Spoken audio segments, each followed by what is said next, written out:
Hi,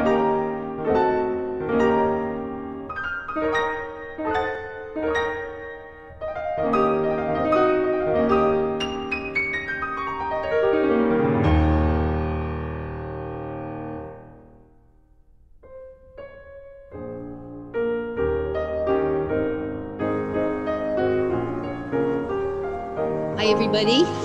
We're going to get started soon. So I want to welcome everybody to our in-person audience, our socially distanced, mask-wearing in-person audience, and of course to everybody out there in the Zoom room. My name is Eileen Lynch. I work here at the Museum in Programming and Development. This is our 8th talk in a series of talks created to raise awareness and appreciation for the legacies of New Jersey women. The next lecture in this series will be Sunday, December 6th at 4 p.m. And we're going to do something a little different. We're going to be hosting 6 of the best women poets in New Jersey. It's going to be a little different than what we've been doing so far. This is going to be a little more creative, a little more personal interpretation of how it is with Jersey girls today. Our last talk in this series is going to be on December 13th, Sunday at 4 p.m. And we're going to have an interview with an actual living legend.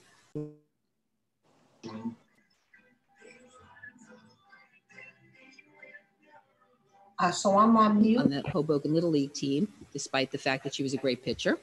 And the National Organization of Women brought a case on her behalf that resulted in the Title IX of Educational Amendments of 1972, a law guaranteeing women and girls equal educational opportunities, including sports. I just want to mention that this series has been generously supported with a grant from the New Jersey Council on the Humanities, which is why we're able to offer them for free. Hoboken Historical Museum also receives general operating support from the New Jersey Historical Commission, and the money comes from you, the taxpayers. This is your tax dollars at work. I want to introduce today's speaker is Nancy Eagle-Nicol.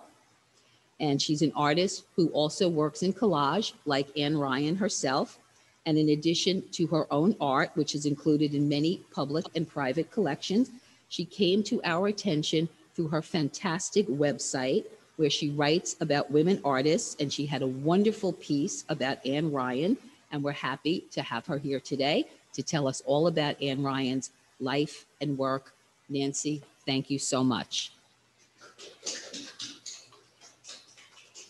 Thank you. Thank you, Eileen Lynch.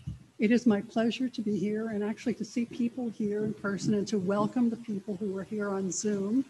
I'm very honored to be part of this program that the Historical Museum, Hoboken Historical Museum, has put together, and was thrilled and probably scared to death that they found me to be able to talk about Anne Ryan. But actually, Eileen said, you could do it, and I did.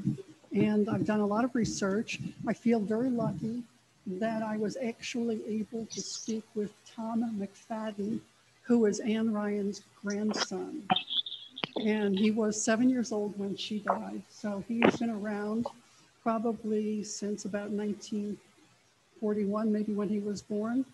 And I spoke with him. He lives in Florida. And he told me that even though he didn't have very many memories of his grandmother, his aunt, Elizabeth McFadden, who was living with her mother for the last 10 years of her life and was actually a great support for her mother, and also an artist and a writer like her mother, was able to bring him along as she was talking to galleries and museums, and she was promoting the legacy of her mother's art. So I spoke with Tom, and then I actually found something online. I'll show you a picture of it a little bit later, where Elizabeth McFadden had written a memoir. It's not published, but it's actually a memoir where in her own voice, she talks about her mother and her mother's history, the family, and everything. So I feel like I got to know a lot more. And through Eileen Lynch, I got to know about a little bit of the historic history of Hoboken also, and the places where they lived and their whole relatives and their ancestry. So I'm going to start with this. not moving. Down, thank you. Okay, thank you. This is a photograph from the archives of the Smithsonian Museum of American Art.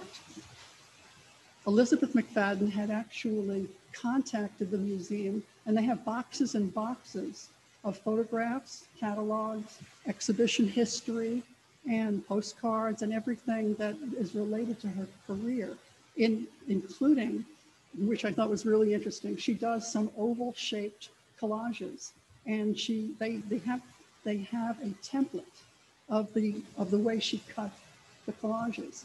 It's in the museum, so there must be a lot of stuff, but it's boxes and boxes. And if I wanted to do more research, I'd have to go to Washington, D.C., and this is not the right time, right? Because we're living with COVID. Speaking of COVID, you know, we think we're living through horrible times, but think about what she lived through. She was born in 1888. She lived through the Depression. She lived through World War II, World War I and World War II. She was orphaned at the age of 13, and she survived.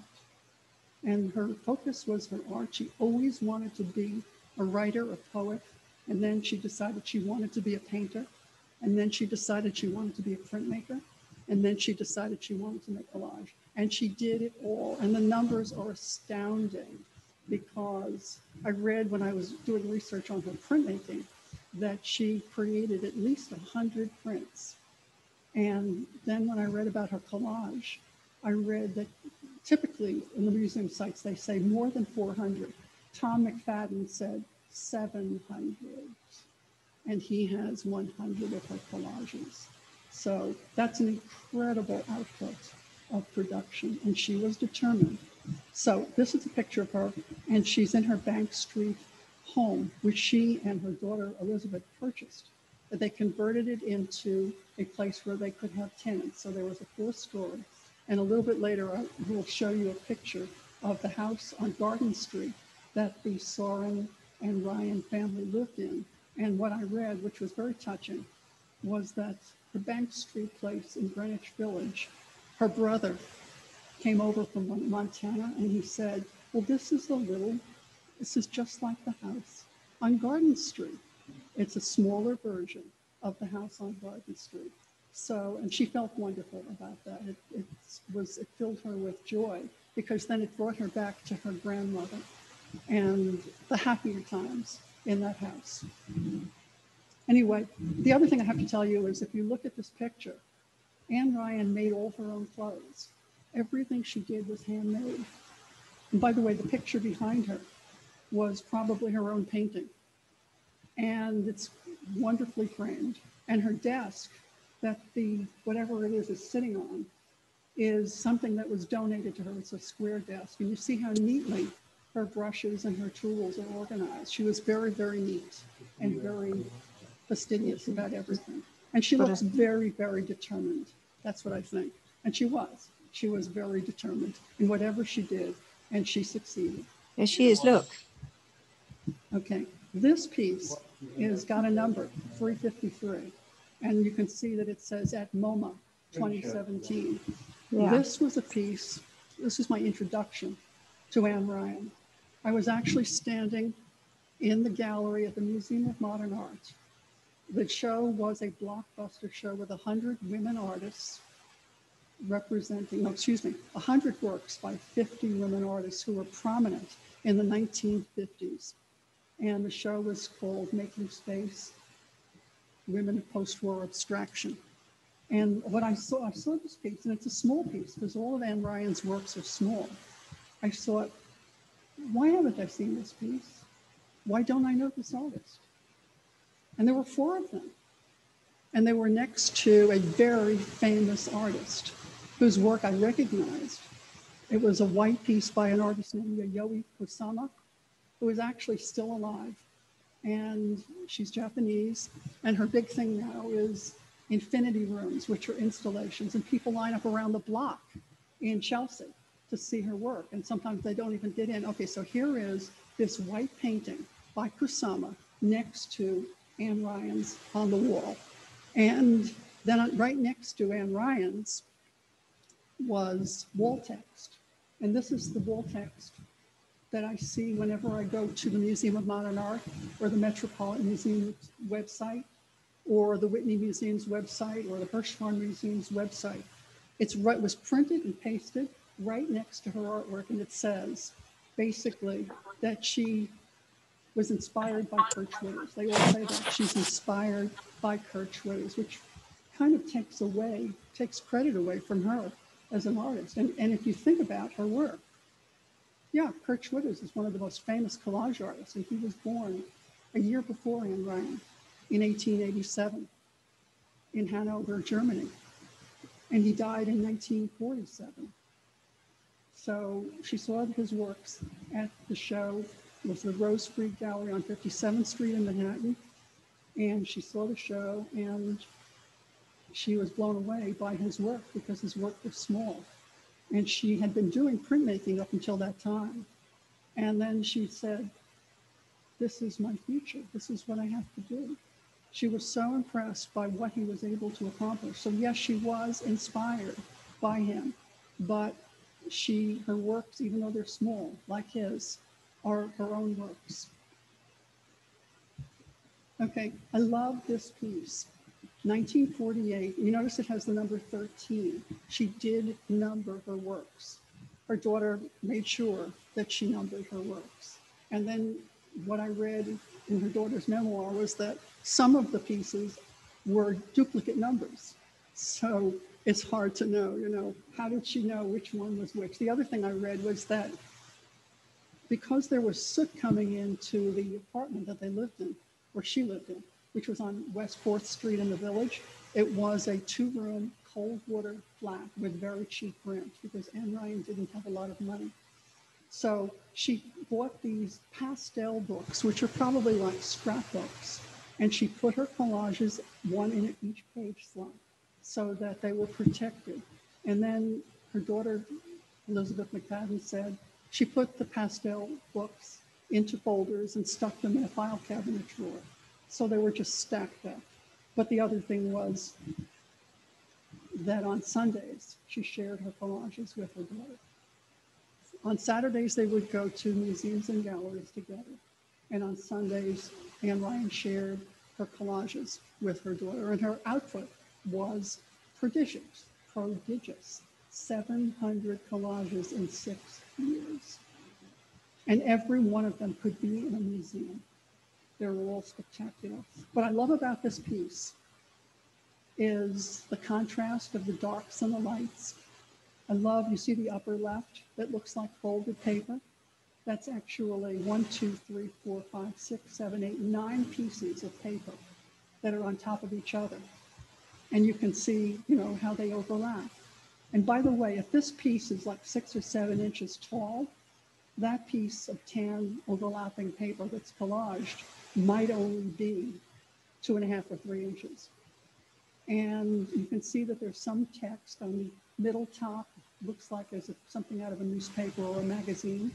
In the center, there's that wonderful white piece that's frayed paper, because she loved paper. I think I told you she sewed all her own clothes, and she collected old cloth because she loved working with that, and it became frayed, and she loved the fringes. And also you'll notice that there's burlap that's fringe that has printed numbers on it. You can see the number 69 that's on the bottom. And it's a brilliant design. Doesn't look like Schwitters at all. And it's basically because it's beautiful paper and fabric. And it's a little bit less cluttered than his works are. Not to take away from his works, because he's brilliant and he's very famous. Anyway, I love this piece because of the colors. I relate to the colors, to the fact that it's all neutral, and also to the fabric that she used and to the thin papers that she used so that they're layered and you can see what's underneath and what's on top. This is Kurt Schwitters.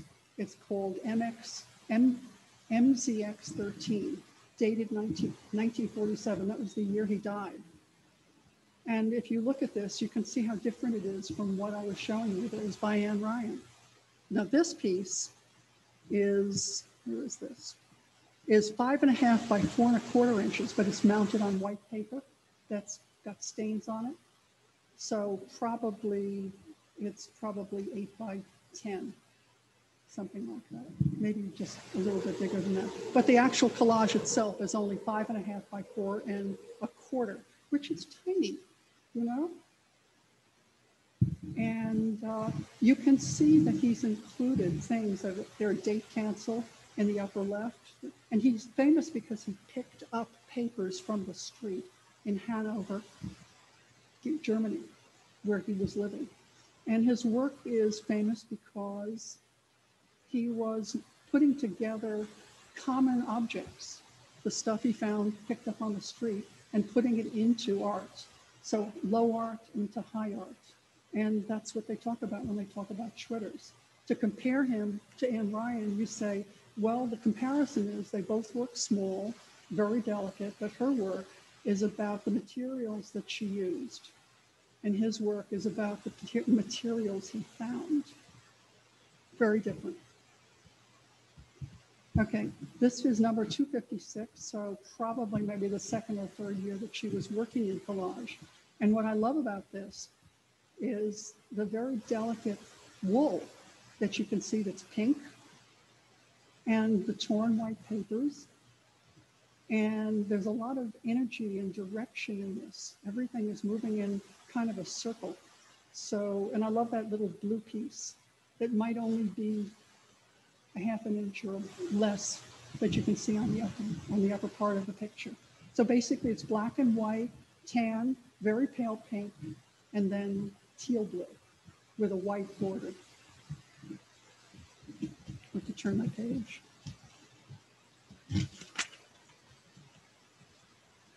And okay, this is 6 3/4 by 5.5. This piece is about texture, contrast, and energy. And her daughter, Elizabeth McFadden, said something very interesting. Since her mother, remember, was a poet and a writer, and she loved classical music, Elizabeth said that if you look at her work, you might think about chamber music of the eye. She was always listening to music. And the music was the harpsichord, so it was classical music. And other critics have actually talked about Anne Ryan's work, and they say that her collages connect to the sonnets, to the poetry that she wrote. She was a poet, she was a published poet.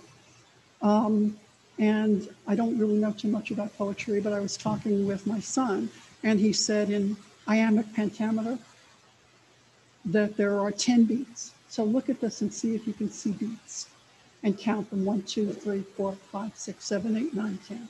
Anyway, there's a lot of energy, and yet it's delicate, it's small, but it's sturdy. And if I were going to talk to my students and say, try to be inspired by Anne Ryan, so how would you do something like this that would inspire you? Well, you would work with handmade paper. You would work with thread or wool.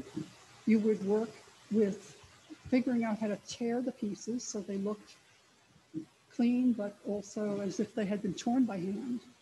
And then you would put things on top of each other. And then, of course, you'd have to have a black background. So try it. This is a very happy picture of Anne Ryan. Notice that she's wearing a very fancy lace collar. I told you that she sewed all her own clothes. She's in Greenwich Village, and maybe she just got accepted into the Betty Parsons Gallery, so she was very, very happy. And I think I see a ship. Look to the left of where the building is. It's either a building or it's actually a ship, because that's probably very close to the river where she was. And I think about, you know, if she were looking across the river, she would see Hoboken. And if you were in Hoboken and were looking across the river, you would see Greenwich Village. So she didn't go that far, but she was in the place she wanted to be, because she wanted to be surrounded by artists and poets and painters and writers. And I think I mentioned this, but I'll say it again. Her daughter said that her mother was part Victorian and part modern woman, because she, you know, she was born in 1888. She was very close to her grandmother, who was born in 1838. And she grew up with her grandmother, and she just, held on to those values, but she lived the life of a modern woman. And let me go on from here. Okay, this is the unpublished memoir from Elizabeth McFadden, and it says it's edited by Philip Jacobs, and I have been in touch with him, and I cannot believe that I actually found this. It was a PDF that was 200 pages long, and I read it because it was in the voice of Elizabeth McFadden talking about her mother and recounting all of the anecdotes and the stories and the travail of her mother trying to make it and then being happy when she finally did make it. When I look at this piece, first of all, it's much bigger. It's probably at least 22 inches horizontally across. And I thought about it, and I think it's like a wall installation of all of Anne Ryan's small collages.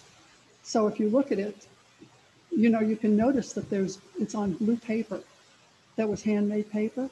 But if you look at each individual section, it's like it's an individual collage. And she used fabric. I think the gray and white is seersucker. And she had some purple and some brown, and they're faded and they're old, they're torn, they're cut sharply, and each one is its own vignette of collage. Family history. This was tough, and thank you, Eileen Lynch. Oh, it was amazing. We couldn't figure out who Bessie Eaton Smith was for a long time. Bessie Eaton Smith was the matriarch. She came with 5 children. One of them was her daughter, Anne Smith. Anne Smith was Anne Ryan's grandmother, the most important person in her young life. And what I read was that John Smith followed with 2 sons, but the ship he was on had problems in the Atlantic and was blown off course. And actually they landed someplace south of Hoboken, and it took them days to get up to Hoboken. So here was Bessie with 5 children. Of course, Anne Smith was 18 and the others were much younger, and probably the 2 brothers were closer in age to Anne.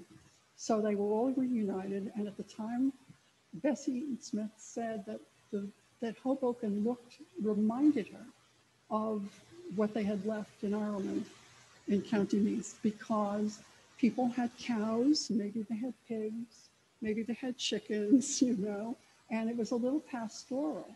Plus, all the people who were there were immigrants from Ireland or from Germany. So they all had something in common. Okay, so Anne Smith, her daughter, arrived when she was 18, and she was the oldest. And she married Thomas Soren. And she knew Thomas in Ireland. Probably they grew up in the same community. And they did get married in America. And then they had a daughter, probably 2, Lizzie, who was Lizzie Soren, who was Anne Ryan's mother. What's interesting to me is that all the names were either Anne or Elizabeth. And and Bessie was probably Elizabeth and nicknamed Bessie. And the boys were named William and Joseph and Patrick and John, and some of them had nicknames also. So because if they had the same names, because they were named for their grandmother or grandfather, they had to have a nickname, so you'd be able to tell which one was which. Okay. This is the house. What is it, 271 Garden? 227 Garden. The number changed. It used to be 121. And this is where they lived, the Smith, Soran, and Ryan family. Plus, they had a couple of boarders. In fact, John Ryan, who is Anne's father, was a boarder there. He arrived from Ireland, and he was a boarder in the house. And then, lo and behold, a few years later, Anne Ryan married John. So they were here. They had 4 children. Anne Ryan was the oldest, and she was followed by 3 brothers. And brothers' names were Joseph, Jack, and Raymond. And I read that within that community in Hoboken, the Smith brothers who arrived with Anne Smith, one of them became the treasurer of Hoboken from James. Okay. I thought it was John Smith Jr. No? James Smith. Okay. He became the treasurer from 1888 to 1905. Two brothers, also brothers of Anne and sons of Bessie, they owned a butcher shop in Hoboken on Washington Street. And it was a very successful business. I read from Elizabeth McFadden that these uncles or great uncles actually were purveyors of meats and things to the ships that traveled across the Atlantic back and forth. So they must have been doing very well. In addition, because they were on Washington Street, and a very strange woman named Hetty Green, who lived way, way, way below her means on Washington Street, probably was buying meat if she wasn't too cheap to buy meat at the Smith Brothers butcher shop. Anyway, for those of you who don't know, Hetty Green was the richest woman, or one of the 30 richest people in the United States by 1916 when she died. She was the daughter and granddaughter of a family that had a whaling fleet. She was born in Massachusetts. She came to Hoboken probably to marry Green or after she married Green. And she made her money with, she actually loaned money to New York City. That's how rich she was. And when she died in 1916, she had over $100 million in wealth, way over 100 million. And they say in today's dollars, it would probably be the equivalent of 2.3 billion or more. That's how rich she was. Anyway, they lived in this house, and it was an extended family. And when Anne was 13, she lost both her parents. She became an orphan. First her mother and then her father. And the grandmother was still alive. They were all together. And because Hoboken was a close community, they all kind of pulled together. I'm sure all the cousins and the uncles and the aunts were nearby, and they helped her. The following year, I think at 14, she started school at the convent, and she was there for 7 years. And her brothers were there because there was a little boys' school called St. Joseph down the hill on convent grounds, Convent of College of St. Elizabeth. So Anne Ryan was there 4 years of high school and then 3 years of college. And she learned well. Her daughter said that she was quiet, reserved. She didn't really join in with the girls who were her classmates. But she learned well, and she knew probably from a young age that she wanted to be a poet and a writer, and she was prepared. But during her junior year, she decided she didn't want to graduate. And at Easter of 1911, she married William McFadden. Now, they were married in Asbury Park because all of the families had summer residences in Asbury Park. So she knew McFadden's because they lived across the street. So she married William, and then a year later she had twins. And her daughter, who was one of those twins, said it was really, really hard for her to take care of two little babies and to bring them up. They were born not that, I think one of them was 3.5 pounds and the other one might have been 4.5 pounds. And so she had to nurse them and make them into nice fat babies. And then 7 years later, she had the Thomas. And her marriage was on the rocks throughout this. And she separated from her husband. And he was institutionalized. Talk about a hard life, right? She lost her parents, she's 13. She's in a very strict regimen at the convent school. She gets married, she has twins. She has to help them to survive because it's only 1913. And then she separates from her husband, and he has a problem, and she has to become the breadwinner of 3 children. Well, she did have some help from her brothers, and she did have some help from the rest of her family, and they survived. 1931 to 1933, she decides that she has to go to Spain, to Mallorca, somebody had told her that she was a single woman. The twins were in college. The younger son was living with an aunt. He was young. He was 12 years old, so he had to go to school. And she took herself off to Spain, and she had some romantic fantasy about Spain. In fact, in the earlier photograph I showed you, and I'll show it to you again, of her in her apartment, she actually had a mirror, and on the mirror she hung mantillas, which are the long coverings that the Spanish women wore, and she also had rosaries hanging from the mirror.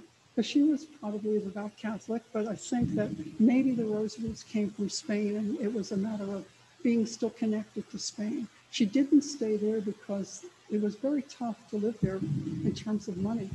They were still in the middle of the Depression. It was post-war Europe. She did open a restaurant. She had a number of restaurants. She opened a restaurant and she wrote. She sent her manuscripts to her daughter to retype, to edit, and to get off to try and get some money. And I know that her brother and some of her uncles sent her money, but she had to come back in 1933. The people who write about her going to Mallorca say that she took her children with her. No, she didn't, because 2 of them were in college and 1 of them was 12 in school. But they did come to visit her one summer, and they stayed with her there, and then they came back. Oh, here's the picture of her again. So I had just mentioned the mantillas and the rosaries on the probably to the right of her is the mirror. And it might have been a mirror that was on the wall. It could have been a mirror that was on the floor, but it was decorated with memories of Mallorca, Spain. This is a picture of a very famous printmaking workshop. This was actually the place where Anne Ryan got her first formal art training. I mean, she had been a painter. In fact, the year before, she had done her own painting. And by the way, she lived across the street from Hans Hofmann, who ran a very big school. And he had said to her, "You don't need to take lessons from me. Just go ahead and do your thing, you're fine." But she had an exhibition of her paintings, probably in 1941 at the Pinacoteca Gallery, which was also on 57th Street. But this picture is probably 1945, I don't know. Stanley William Hayter came, he was British. He had this Atelier 17 in Paris. He left Paris because it was occupied by Nazis and they had the Vichy government there. So it was not a good place to be doing modern art because the Nazis did not like modern art. So he packed up everything. And you see some of the prints, the printing presses are fairly big. So they were packed up and put on a ship, and he came to New York. His atelier was on 12th Street and lived on 4th Street. And she knew artists, and they said, "You've got to come over here. You've got to see what you're doing over here." And she did. She needed a scholarship. She persuaded Hayter to give her a 25% scholarship. When I first heard she got the scholarship, I thought, oh, she got 100% scholarship. No, she got a 25% scholarship. But she was there for 4 years. She took copious notes, and her cohort was incredible. It was everybody and anybody who was working in the arts who became famous, including Robert Motherwell, Hans Hofmann.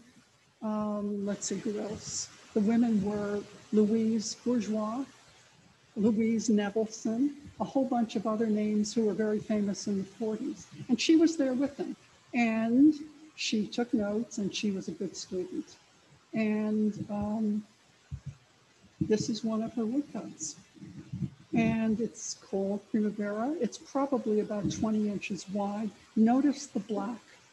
It's the black behind it and the black within it and the black lines. Anne Ryan invented something new. Woodcuts were typically white line. So you dug into the wood and then you put ink on top. And what was dug in was white and everything else was ink. And when she switched to black paper, which was probably to save money, or maybe she was just being very creative, she created the black line woodcut. And it was quite a sensation. Here we see also that You can see the outlines around the white shapes, the very abstract white shapes, but you can also see black lines within the colors because the paper was actually wrapping paper for photographs. A friend of hers was a photographer, and he would get 5x7 prints, you know, to print photographs on, and they were wrapped in a stack of 100. She unwrapped them, he gave her the wrapping paper. She ironed it, she patched it if she had to, and she said, I'm going to use this, right? This was before collage. She was doing this at Hayter. And Hayter is, by the way, spelled Hayter. And the other thing that you need to know about her printmaking is she sometimes used her fingers to apply ink, oil-based ink, right into. So if you look at this piece and you see the yellow area at the top, where it's a little bit brighter, it's possible that she used her finger and added yellow oil paint. And she also would sometimes, she was working with the presses that you saw in the other picture, where you would take the wheel and you would turn it around. I've done printmaking, and it's very meticulous. You have to know exactly what you're doing. I've done one wood block in my life, and cutting all those lines, my fingers were so numb, I could no more. I do monoprints, if anything. And in a way, Anne Ryan's prints, woodcuts, are monoprints, because when you start adding paint to it, it becomes a painting. So it's not, I mean, it starts as a print, but then it becomes a painting. And Elizabeth McFadden, her daughter, said that Anne Ryan found out that one of the galleries in Greenwich Village was selling her prints as paintings. She erased the numbers. If you look carefully on the bottom here, you can see in white that she has the title Primavera on the left, and she has A. Ryan on the right, and in the middle, I think is 1728. I can't read it all, but she had numbered each of them. She did multiples, and a lot of these are in museum collections, so that if you see Whitney Museum or Hirshhorn Museum, that means that they either were donated the work by a collector or they bought it. But when Anne Ryan found out that somebody was selling her prints as paintings, and they were making more money, but kept giving her the cost of the print, she basically severed the relationship with the gallery. And it probably made her think, you know, why am I doing this? Maybe I'm a painter. But she was attached to Hayter's gallery and Atelier, and she actually, with Hayter and the 100 artists who were part of the Atelier, they actually had a show at the Museum of Modern Art that traveled to all the museums across the United States. And maybe at that point, some of her works were connected in those various museums. This one is titled, Now Ever Awake My Master.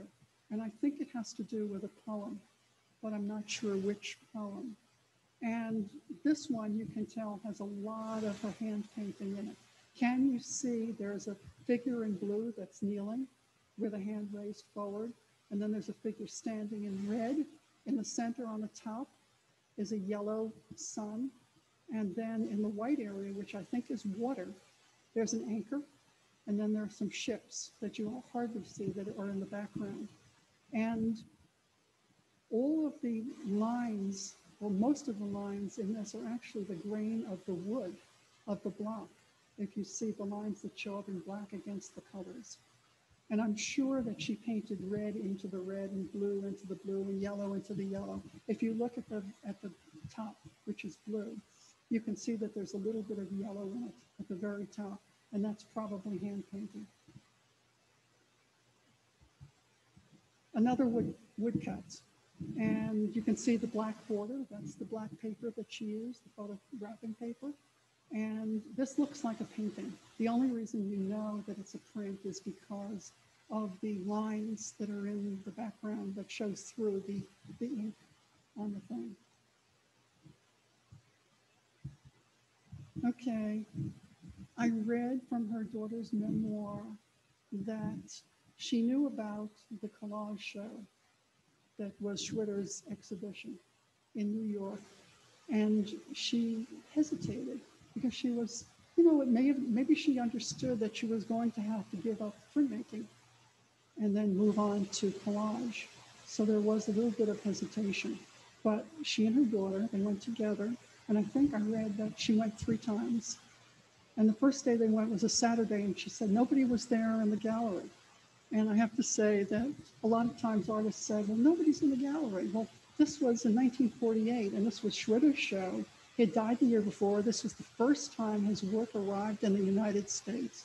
There were, I think if I remember, 14 collages and 2 works that were installation, because Schwitters also created something called MERZ, M-E-R-Z, which probably was short for commerce, and basically constructed with debris that he picked up on the streets, papers and mostly papers. Anyway, she was so enthralled. She would say to her daughter, look at this, look at this. And the gallery owner was in another room, and she's like looking, oh, what's going on? Who is this person who was so infatuated with these collages? And Anne would say to her daughter, well, look at this, what could he do in such a small space? And Elizabeth McFadden said they went home, that her mother did not even want to go to see another show. And they went home back to Fifth Street, and actually they were probably in their other place, and I'm forgetting now the street name, but they went back, and Elizabeth said she was lying on the bed reading the Sunday art section in the New York Times, and she could see her mother in the other room emptying out her purse to see if she had anything, any papers, any receipts or anything in her purse. And of course she didn't, because she was neat. And then she went to a bookcase, and then she had some drawers underneath the table. And she did find some things, and she made a collage right then and there, and never stopped. Although I have to say, she also printed. She continued printmaking, even though Hayter had gone. And she continued painting, and she continued writing, and she continued writing poetry, and she continued cooking, and she also made jewelry, and I think she did ceramics, and she sewed all her own clothes. So everything was handmade, and the woman was never stopped making something. But they say collage became her passion. This is, I think you said, Eileen, that you love this piece. I have not seen this. Okay, let me go to this, some more details about Rumpelmayer. This is number 6, so it's a very early collage.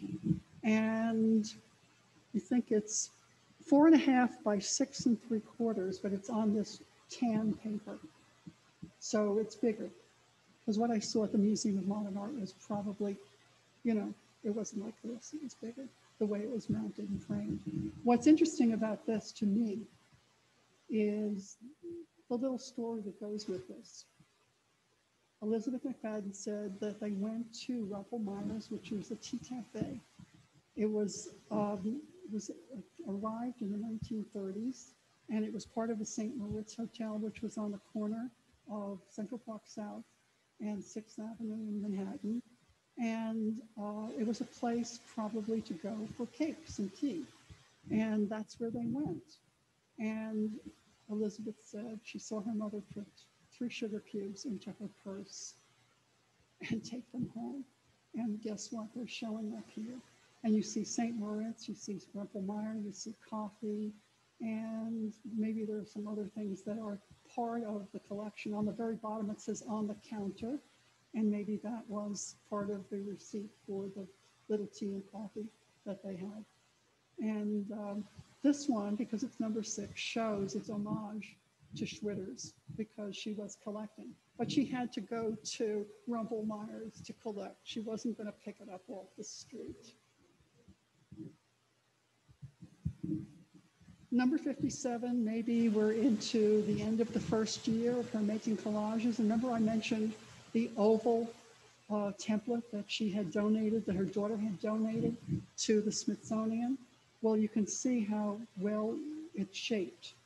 And the Metropolitan Museum has this, and they have the one that's the next one I'm going to show you. But look at all the different pieces in here. She's got, you can see the red in the middle. has a rippled edge, which would have been salvage in fabric.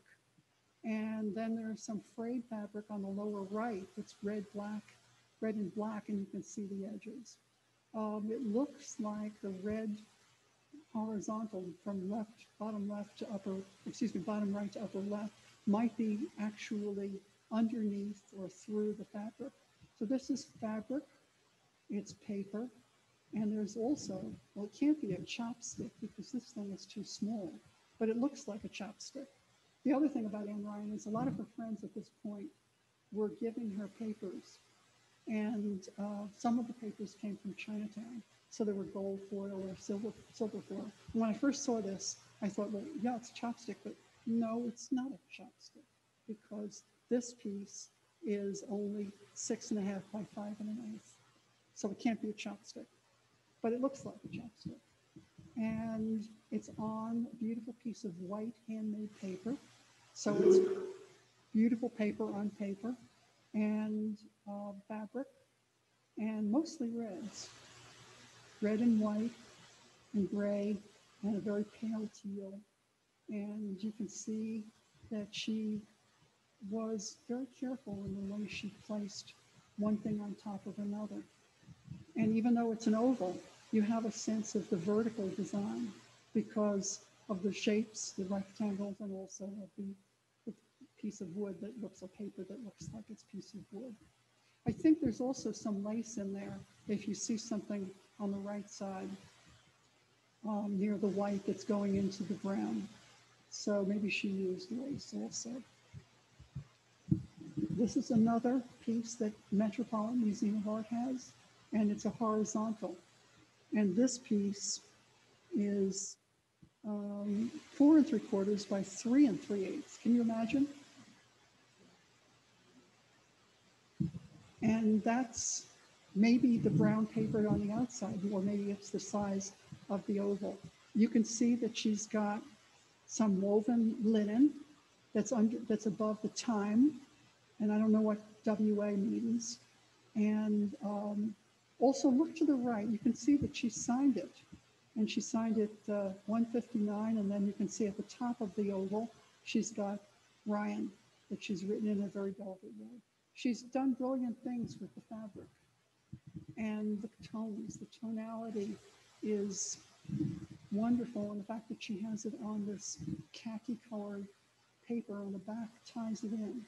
If I were talking to my students, I would say, think about horizontals and verticals.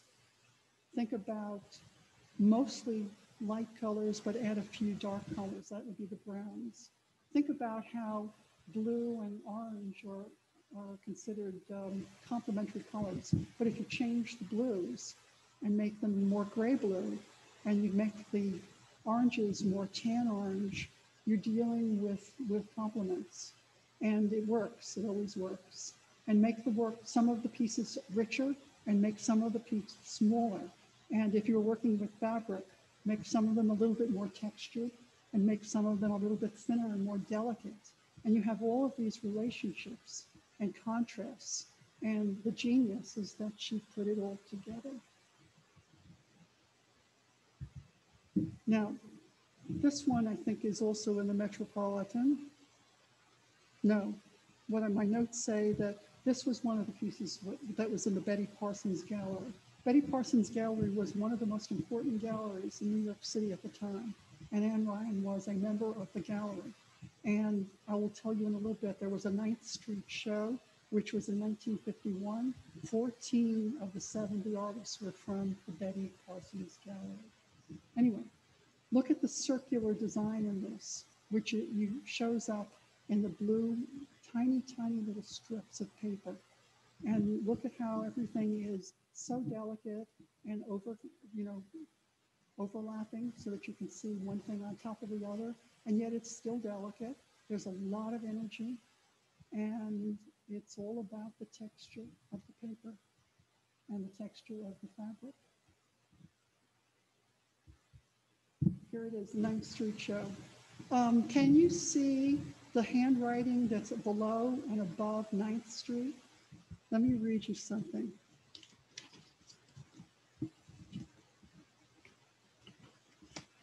This is, if I can find it.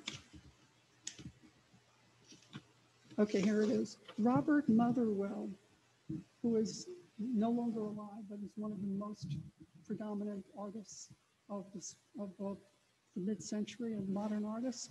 He actually wrote, and what it says is, "Dear Alfred," Alfred is Alfred Barr, who was the director of the Museum of Modern Art.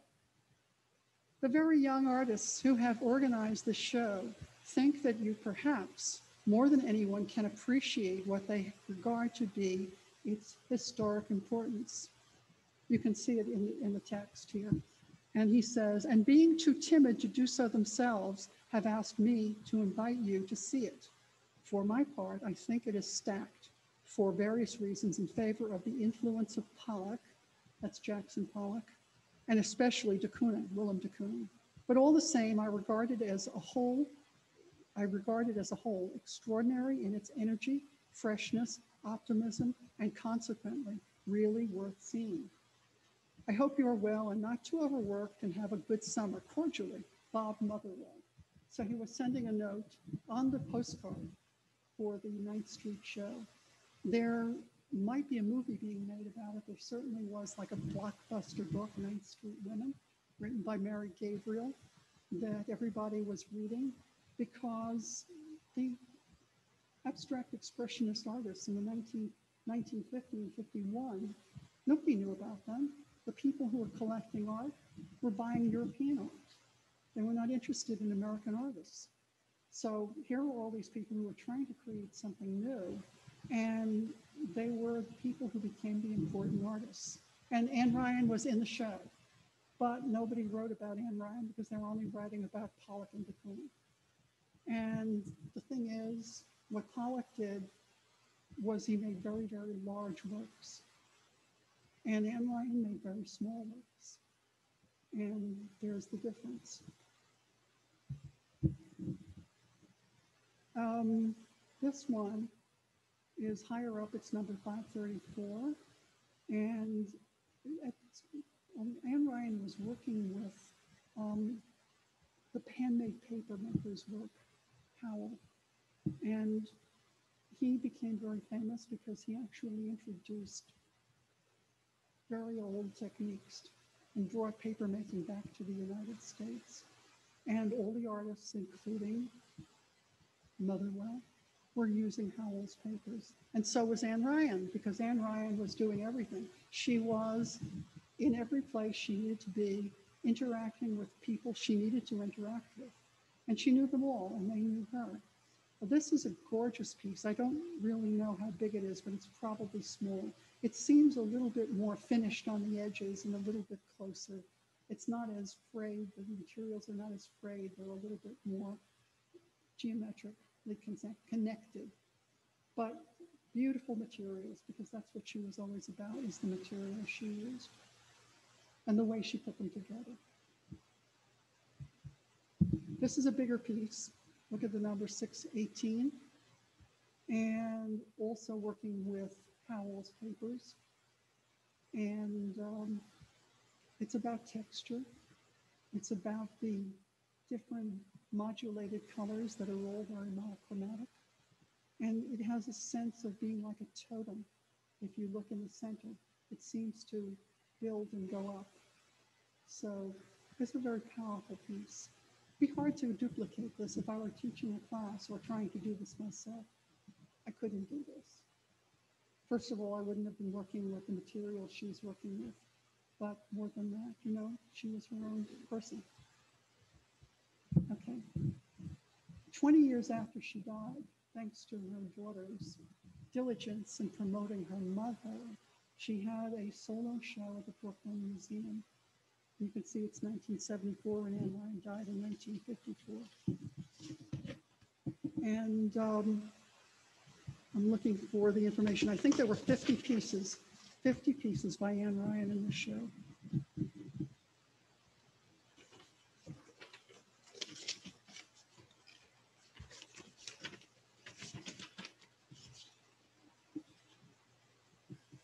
Okay, one more page.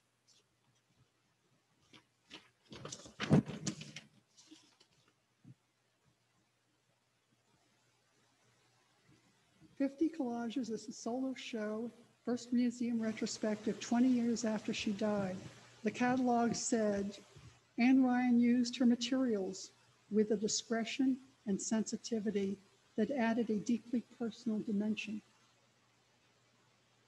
Elizabeth McFadden gives credit for keeping in touch. Oh, Elizabeth McFadden, that's her daughter, gets credit for keeping in touch with curators and collectors.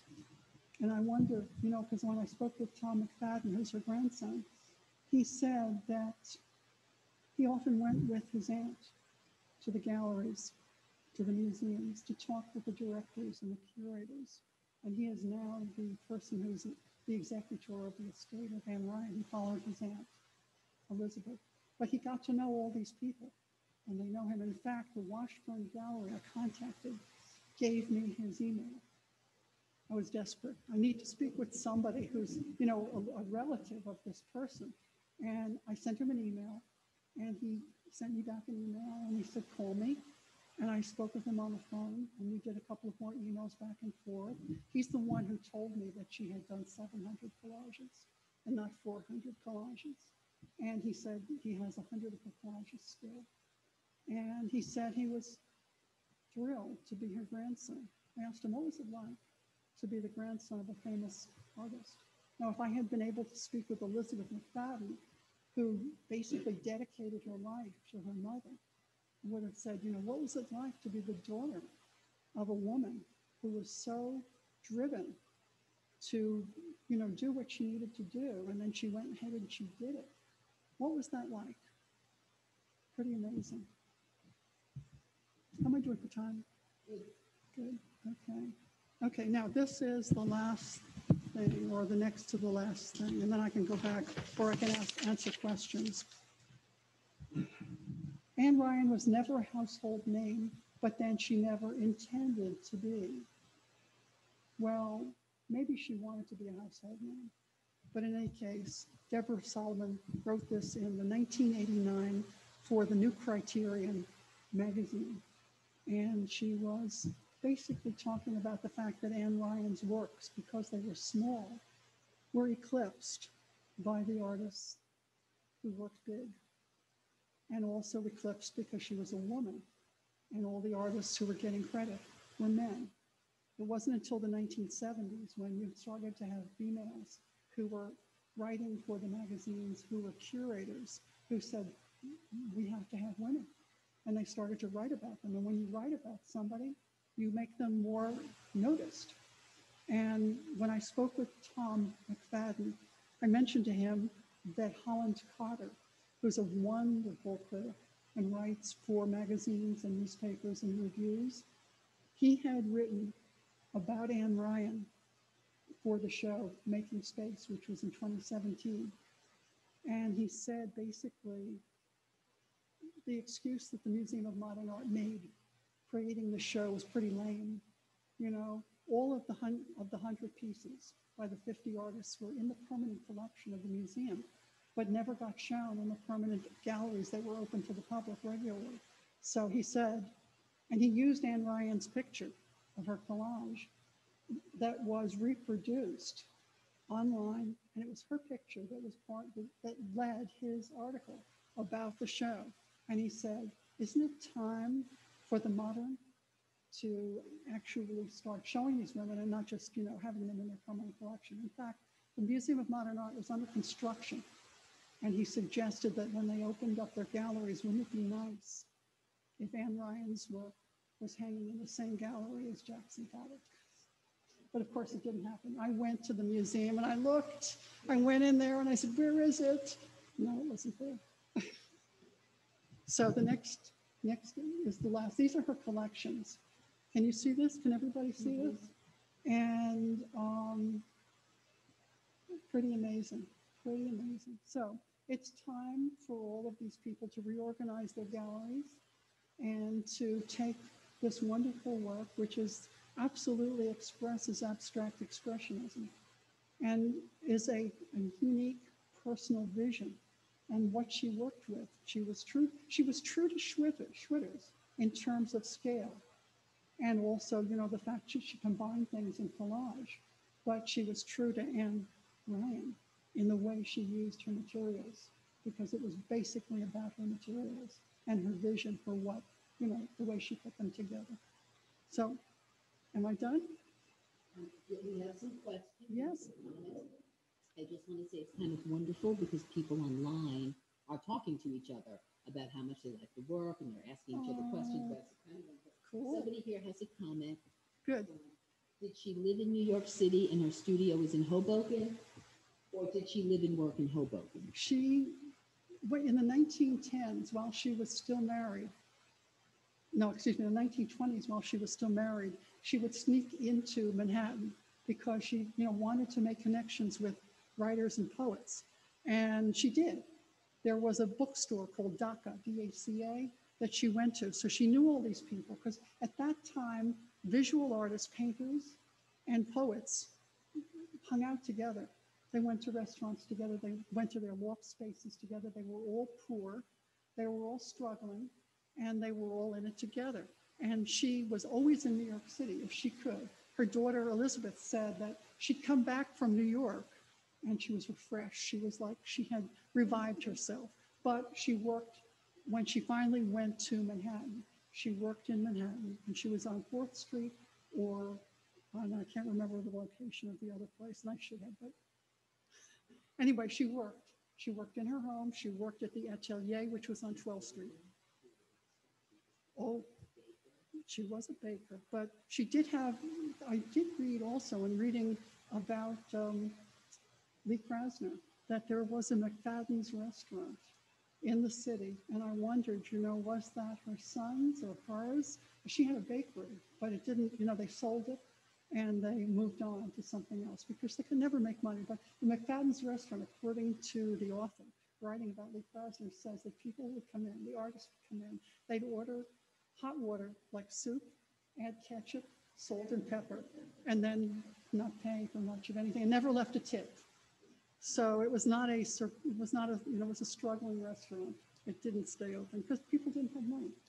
I just want to say that we have a comment here from Terry, who's noticing that the small size is teaching me that less is more. And you know what? That sounds like something Hilton Kramer said. I wanted to ask, what was the name of the book again? 9th Street Women? By Mary Gabriel. And, but she doesn't mention Anne Ryan. She only mentions Pollock, de Kooning, and Joan, oh my goodness, Joan Mitchell. Joan Mitchell, she mentions, she doesn't even mention, well, she does mention Lee Krasner because Lee Krasner was married to Jackson Pollock. But she didn't get any credit until much later also because she was a woman. And the thing was, because Pollock worked big, that's what they all wanted to do. And for Anne Ryan, her works were big, but they were small. And that was the real problem. So what we need, and I have to say this, I love the artist Paul Klee, and the Metropolitan Museum will periodically, because some big collector has said to them, you have to show Paul Klee. So every couple of years, there's a small gallery that has maybe 25 Paul Klees, and they're small. And I thought to myself, gee, there's got to be a gallery somewhere where they could do a show of 25 Anne Ryans every couple of years, right? That would be nice. Okay, well, if there's no more questions online or in the audience. Any questions in here? Did she make her own paper? No, Douglas Howell, Howell, was the master paper maker. He actually grew hemp in his backyard. And if you have ever taken paper making courses, you know that they start with fabric, it gets beaten to pulp, and then it gets mixed with water, and then it gets put over a screen. And depending upon how fine the mesh is, you know, or the slurry, it creates paper. It takes a while to dry, and then it's a gorgeous, gorgeous thing. Now, it could have leaves in it. It could have, you know, little threads in it. And some of the pictures that I showed you of her work, because she loved his paper, and she worked with his paper. The amazing thing about Anne Ryan was that she only wanted to work with the best materials. That's important. And that's the difference with Schwitters. Schwitters was picking up papers on the street. Anne Ryan was using beautiful materials. I just want to mention we have a lot of artists on the line, and a comment we have here from Wendy Lewis says that her white pieces remind her of Agnes Martin. Oh, interesting. Yeah, but Agnes Martin painted lines on 6 foot by 6 foot canvases, and her grids, according to, oh my goodness, Richard Tuttle. And I actually spoke with him at an Anne Ryan show, and I wrote a blog about Anne Ryan because I'm blown away by Anne Ryan.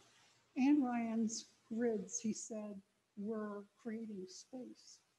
And in a way, Anne Ryan would draw you in. You have to go closer, you have to step back and look at her works. Now, what was the question that it reminded her? The whiter pieces reminded her of Agnes Martin. See, I know Wendy Lewis. Oh. And only because they're white. I think that if you look at Anne Ryan's whites, you have to think about Douglas Howell's paper, white paper, nubby paper with texture. And I think that Ryan's work was never nubby. It was always, perfectly flat. In fact, the thing about Anne Ryan was she had a vision. If the painting, 6 foot by 6 foot paintings, didn't match her vision, she threw them away. So 6 foot by 6 foot versus 5 by 7 inches. The scale is mind-boggling. But you know what? Anne Ryan is collected all over the world. We also have another comment from someone who asked, Dina asked, did she congregate with other artists when she was in Spain? That I don't know, but I think she congregated with writers because I think that's what she was writing about somebody whose name I can't remember, who was important historically in Spain, and she thought she was going to write a book about that person. And it didn't really materialize. She did have a restaurant. She always seemed to gravitate to restaurants and bakeries. Her daughter, in fact, said that her mother would save bacon and put it into biscuits or gingerbread. And she said also that probably her cholesterol was too high.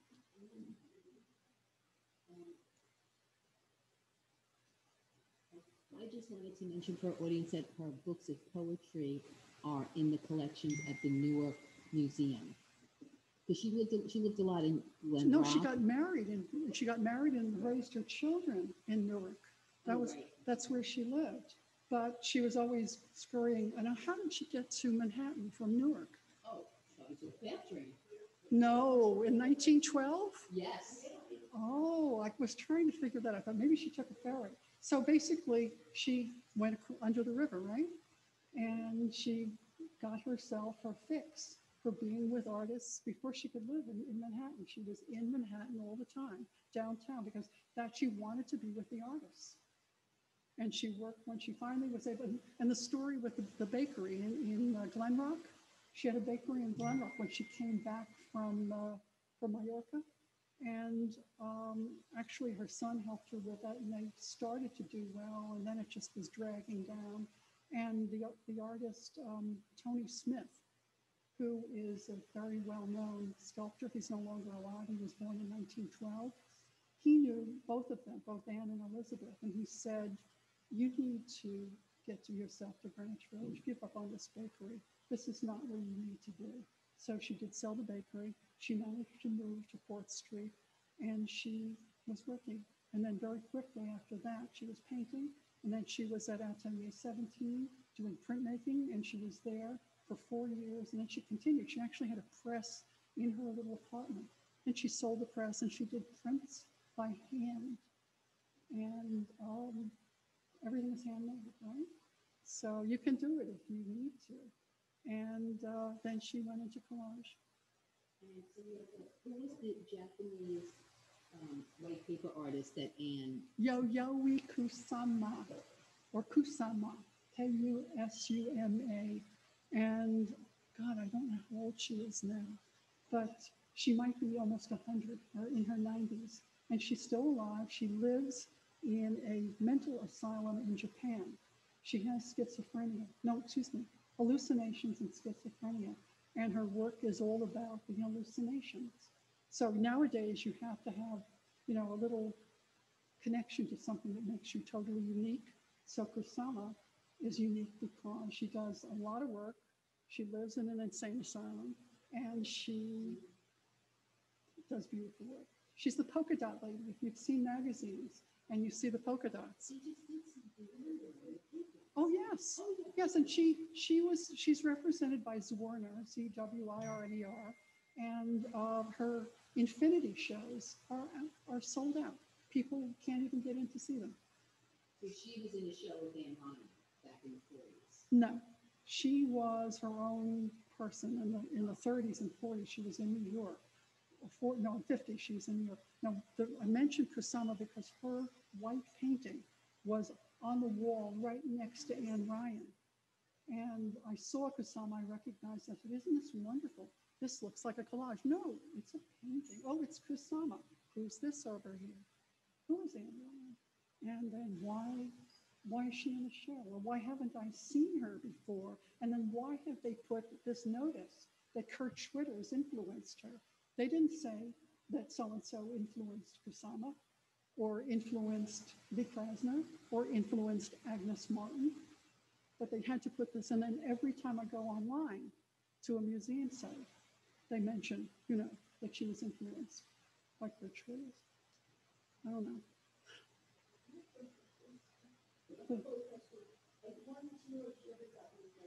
Never. And there's a question of whether she was legally separated, because her husband was actually in the institution. And I did read that 7 years after he was considered dead, so she did get some kind of inheritance, but I think it was only $5,000. She didn't get Social Security. Nothing. But her daughter helped her, and they lived together for 10 years from 44 to 54. And she had uncles that gave her money if she needed it. And she lived well. There's another little thing her daughter says that, and imagine this, she said, well, if you made $20 a week, you could live on 18. But can you imagine living on $20 a week? But it was a different time. Are there any more questions? Yeah, absolutely. Okay. So she never really made any money. Well, she started to make money when she was selling her collages. She actually started, but now here's another thing. Her daughter says that she went to a sister-in-law, a Genevieve McFadden, who was working probably as an administrative or secretary at the Metropolitan Museum of Art. And she brought over her collages and her prints. And she says, there's somebody you can show this to, and she did. And she sold 4 of her prints to the Metropolitan Museum of Art through her connection to her sister-in-law, who was working there. And the 4 prints were purchased by the Metropolitan for $24. Right? But maybe, $6 each. Maybe that was good enough. If you could live on $20 a week and you sold $24 worth of artwork, then you had a week's worth of living, right? And then how did she die? Okay. The obituary for her says, maybe this was hyperbole, that she was working on a collage and she had a stroke. So this was in 1954. Maybe, maybe not. And then she went to live with her son, William, in Morristown, and then she died a few weeks later. So it might have been all of the bacon fat and the baking and the cholesterol, as her daughter said, right? In 1980. So whatever. Any other questions? What do you mean? How did she do everything? Well, you know what? Maybe it was her grandmother, and maybe it was the nun who basically inspired her. And maybe it was living this very disciplined young life in a convent. Maybe a combination of all of those, losing your parents at a young age.